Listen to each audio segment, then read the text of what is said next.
Salut à tous, c'est CrackSP et nous sommes là pour un nouveau tuto. Et dans ce tuto, je vais vous apprendre à craquer PowerISO. PowerISO est un logiciel que nous utilisons pratiquement tous pour une raison ou une autre. Nous l'avons forcément dans notre PC et vraiment ça saoule d'ouvrir l'application et de trouver ce petit message qui nous demande d'enregistrer PowerISO et vraiment ça j'en ai marre. J'en ai plus que marre de trouver ce message lorsque j'ouvre l'application et c'est pour ça que j'ai décidé que pourquoi pas, allons-y, je vais le craquer et vous partager ce petit tuto de rien. Donc avant de commencer, si vous souhaitez savoir en fait tout ce que je fais sur cette chaîne en détail, vous vous rendre sur ce site web que j'ai fait. Là vous allez trouver en détail tout ce que je fais sur ce site, le craquer, le hacker, montage vidéo, création de sites web, HTML, CSS, JavaScript, JS, tout ce qui va avec, même du BEMA. Donc rendez-vous sur ce site et oui, j'aurai tout en détail. Donc sans tarder, on va se rendre sur mon bureau pour commencer. Donc là nous avons le patch, dans ce que j'ai déjà fait. Regardez ce qui se passe lorsque je l'ouvre. Là c'est ce message dont je vous parlais, je le déteste. Saisis le code d'enregistrement, là je mets n'importe quoi. Là n'importe quoi, c'est là, mais c'est plus l'enregistrement de PowerISO. Donc ceci est la version que j'ai déjà craqué et ensemble je vais vous montrer comment le craquer, même améliorer, modifier certaines choses, dans l'application, modifier les noms, modifier à propos du docteur, tout ça avec cette application Ressource Hacker. Donc dans ce tuto nous allons utiliser 2 ou 3 applications. Je vais voir si je vais vous montrer comment le faire avec Xworkshop. On va tout d'abord commencer avec X32 DBG. Je crois que c'est une application 32 bits. Oui, je crois 32 bits et on va utiliser Resource Hacker pour pouvoir le modifier à notre goût. Donc ça c'est la version déjà craquée, tout fait. Je vais juste mettre là ce que je veux faire.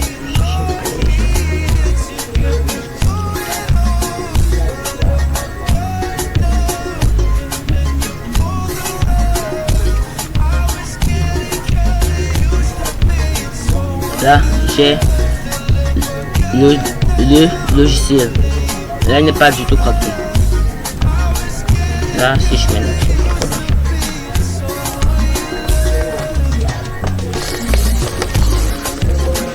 voilà, le logiciel n'est pas craqué. Donc si vous n'avez pas vu ma première vidéo sur le cracking, dans cette vidéo je vous explique comment craquer Fastone Capture.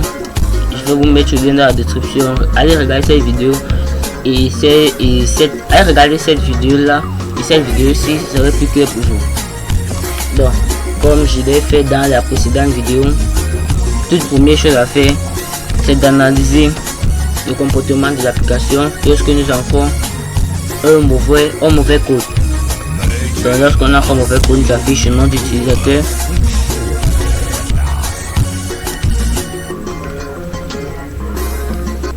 Où le code d'enregistrement est invalide. Donc on va juste s'arrêter là. Si je n'entre pas le même message.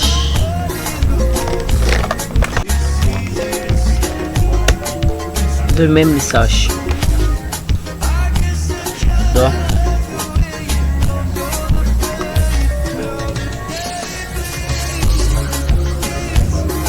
ce qu'on va faire maintenant, c'est qu'on va l'ouvrir avec X32 DBG.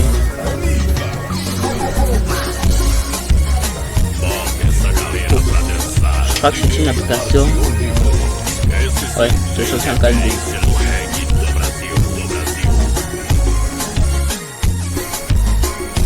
Ouais, là nous sommes bien dans le module. Là nous sommes bien l'application PowerISO avec X64 DBG. ce qu'on va faire maintenant, c'est vérifier que nous sommes bien dans le bon module. Si on va se rendre sur symbole, on va double-cliquer sur PowerISO. Et là, on peut voir tout en haut, il est écrit PowerISO.rz module. Donc, ce qui nous prouve que nous sommes bien dans le module de PowerISO. Dans la présence, ce qu'on va faire, on va faire un clic droit, recherche pour module courant, référence de chaîne de caractères. Et là, on va encore en fait le message que nous avons copié lors de l'ouverture de l'application. Ce message que nous avons copié qui nous disait félicitations pour le lancement de PowerISO. Mais on va écrire ce message mais en français, mais en anglais, je vais dire, dans la langue anglaise. Et là, on va voir deux messages normalement qui doivent apparaître. Un premier crypté et un autre non crypté. Et ce qu'on va sélectionner, c'est celui qui est non crypté pour le cracking. Donc le module a été chargé à 100%. On va aller dans la barre de recherche et encrypt thanks. Là on a le premier qui est crypté, on peut pas faire grand chose là, et le deuxième non crypté, celui qui va nous servir pour le cracking. Donc si on ouvre le premier, là vraiment on peut pas faire grand chose à ce niveau là, puisque vous pouvez modifier là, vous serez d'endommager le programme. Donc ce qu'on doit faire, c'est d'ouvrir le deuxième message, on double-clique. Là on a la partie qui nous intéresse et c'est ici que ça devient très intéressant. Donc ce qu'on va faire, premièrement on va chercher des sauts, des jump, comme là on a un jump qui veut dire jump. Là c'est pas un saut conditionné, là il doit juste sauter, jump. Alors arrivé à cet endroit là, il doit sauter, il doit afficher le message de congratulation et sauter. Et là on a notre saut GNU qui veut dire jump if not equal. Et ces sauts sont souvent procédés des tests ou des CMP. Donc il va tester deux valeurs. Si c'est bon, il saute. Si c'est bon, il saute. Si c'est pas bon, il affiche le message. Il nous affiche le message qui dit username of restriction code is invalid. Donc il faut faire très attention lorsque vous modifiez un module ou un saut dans le programme. Voilà, il doit afficher ce message là pour vérifier que tout est ok. Là, qu'est-ce qui se passe? Oh, désolé, je crois que j'ai ouvert en fait la version craquée de PowerISO, donc je vais la fermer. Là oui, c'était la version déjà craquée que j'avais ouvert, et maintenant je vais ouvrir la version non craquée. Je vais ouvrir l'application pour me rassurer que c'est bien la version non craquée. Je double-clique.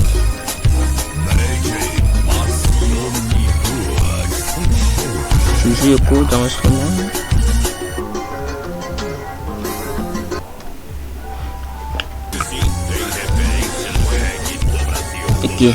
Ok, donc là on est bien sûr que c'est la version non craquée. Alors on va l'ouvrir avec 64 dbg.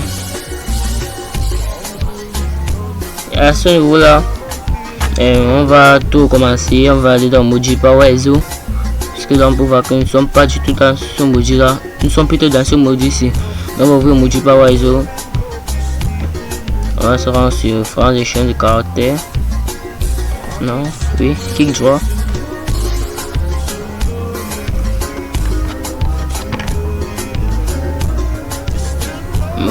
Cherche module référence de chaîne de caractères. Et là, on va entrer le même message thanks.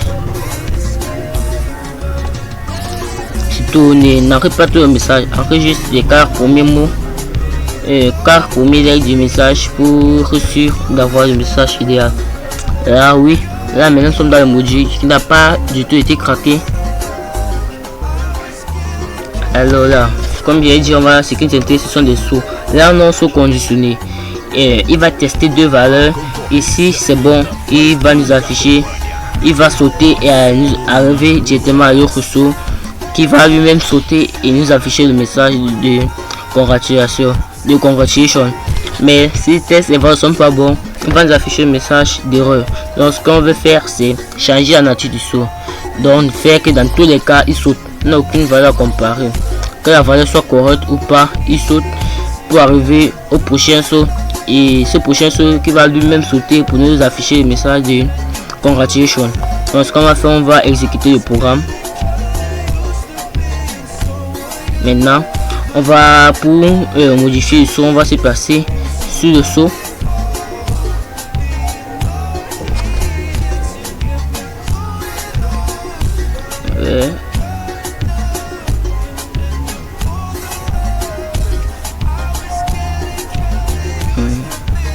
On va appuyer sur la touche espace pour pouvoir modifier le saut. Non, attends. Tout d'abord, je vais vérifier un petit truc. Là, je vais en fait vous montrer le message qui nous affiche.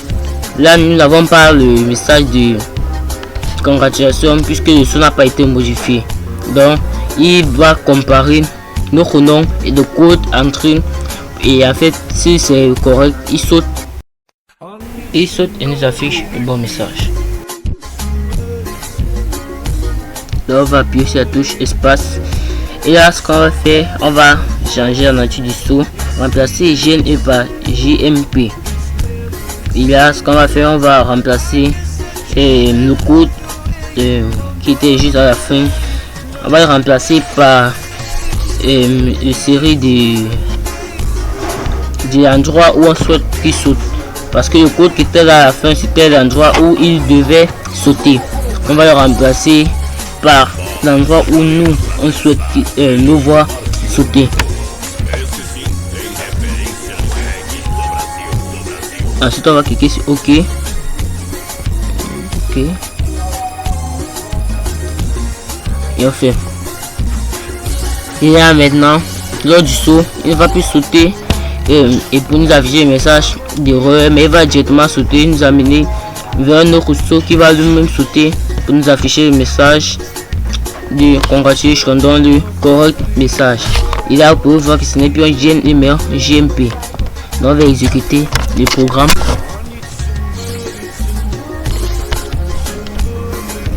On va l'exécuter, on va ouvrir. Et là, ce qu'on va faire, on va entrer n'importe quoi comme code pour vérifier que le crack a bien marché. OK. Félicitations, vous êtes plus beau. Vous venez de craquer Power ISO. Votre licence est accordée. Donc là, on peut voir que Power ISO a bien été craqué avec succès. Donc maintenant, ce qu'on va faire, c'est que on va essayer de supprimer ce petit message qui apparaît au début lorsque nous sautons craquer Power ISO. Donc ce qu'on va faire, c'est je vais juste baisser ça et on va créer le patch pour pouvoir conserver ce crack. On va juste cliquer sur ce petit pansement là et cliquer sur tout sélectionner et cliquer sur fichier de patch.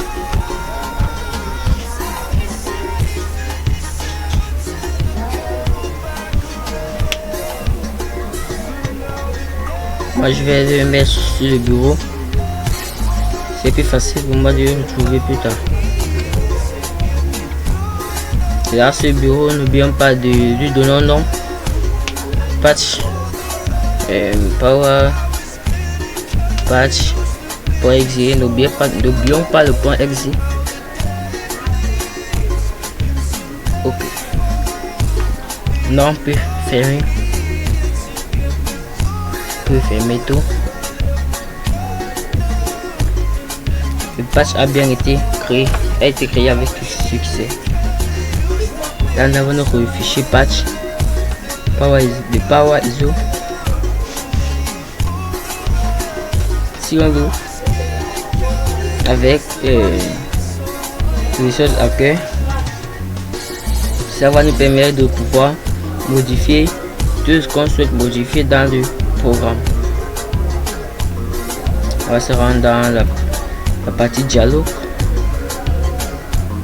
Et là, oh merde, il y en a tellement, mais ce qui nous intéresse c'est la boîte de dialogue qui s'ouvre au début lorsque nous sautons lorsque nous ouvrons l'application qui nous demande de nous enregistrer. Donc là il y a plusieurs boîtes de dialogue, comme par exemple ceci, c'est la boîte qui s'affiche lorsque nous sautons mais comme mot de passe à un fichier. Donc on va chercher. Il saute et nous affiche le bon.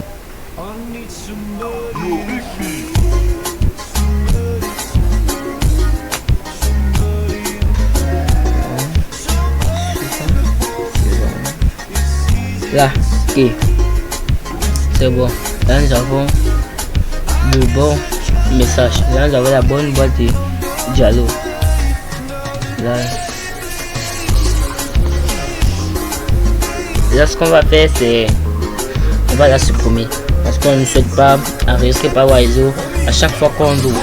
On ne souhaite pas que cette boîte de dialogue s'affiche. Donc pour le faire, on va juste prendre le droit et dire on va dire donc supprimer yes et on va enregistrer tout ça.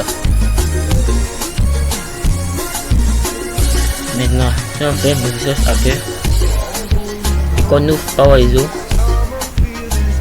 qu'on ouvre patch que nous venons de supprimer sa boîte de dialogue,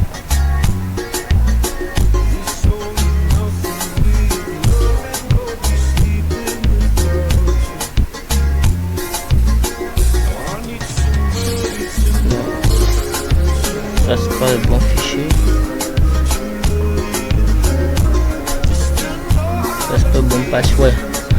Voilà le patch qui a été enregistré. Le patch original.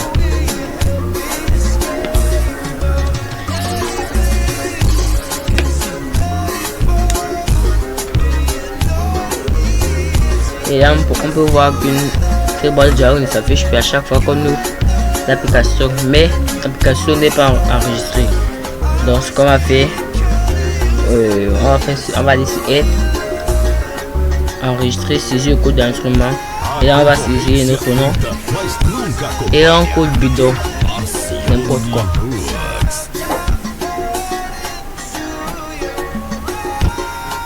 Ok, et là merci pour l'enregistrement de PowerISO. Là nickel, PowerISO a bien été enregistré et vous pouvez voir tout à l'heure à droite de l'application que ce petit message qui me demandait d'enregistrer PowerISO n'y est plus, tout vite. Donc on va fermer PowerISO et maintenant pour les perfectionnistes on va essayer de retirer le message qui dit version d'évaluation tout en haut de l'application. Donc je vais l'ouvrir.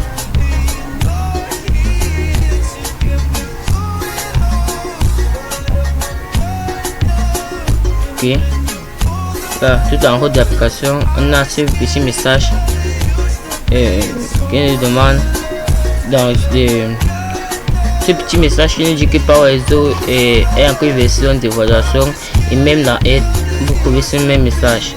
Donc pour ceux qui souhaitent bien faire les choses, vous pouvez le faire avec Xworkshop pour ouvrir cette version patch avec Xworkshop.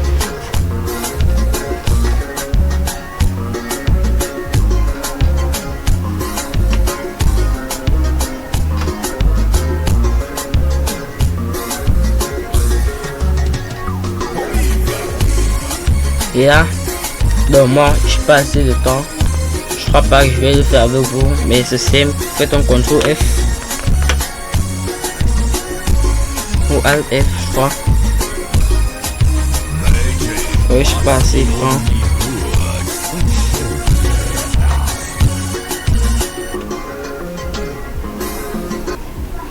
Oui, c'est CTRL F.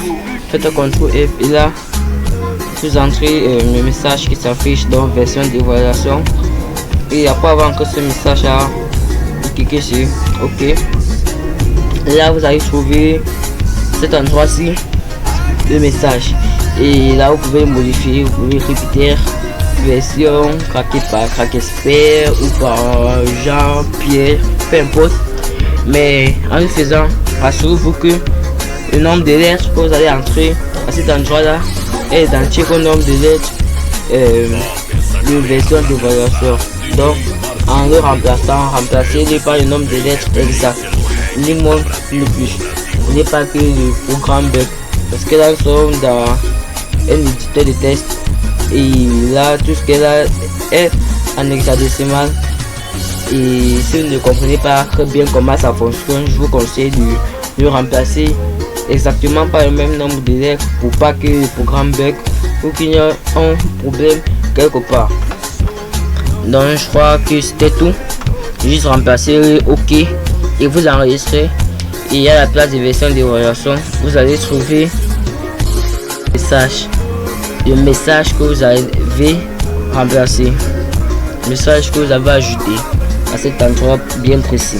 Dans les amis, c'était dans cette vidéo. J'espère que vous aurez plu. Alors n'hésitez pas à me laisser un petit pouce bleu et de vous abonner à ma chaîne. Partagez-la à tous vos amis qui souhaitent apprendre un peu plus sur le cracking. Partagez-la et partagez surtout le lien de mon site web pour tous ceux qui souhaitent apprendre un peu plus sur cette chaîne YouTube et tout le reste. Donc merci d'être resté jusqu'à la fin et j'espère vous retrouver sur mes prochaines vidéos. Ciao. A concorrência tenta, mas nunca acompanha.